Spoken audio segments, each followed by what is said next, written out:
असरारुल हक मजाज उर्दू के तरक्की पसंद शोरा में अपने ज़माने के सबसे मकबूल हर महबूब शायर थे। अपनी शख्सियत की दिल नवाजी और दिलकश अंदाज़ गुफ्तगू की वजह से वो हर महफिल में सबकी तवज्जो का मरकज़ बन जाते थे।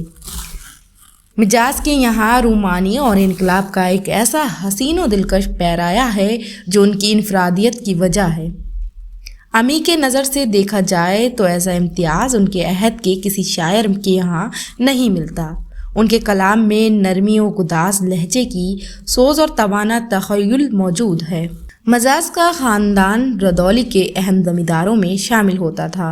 उनकी नज़्म नज़र अलीगढ़ मशहूर इल्मी इदारे अलीगढ़ मुस्लिम यूनिवर्सिटी के तराने का हिस्सा है।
वो 3 बार दिमागी दौरों का शिकार हुए और बाद में सेहतयाब होकर शायरी करने लगे।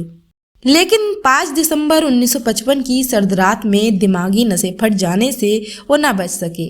अपनी अदबी सलाहियतों की वजह से वो उर्दू अदब में हमेशा याद रखे जाएंगे।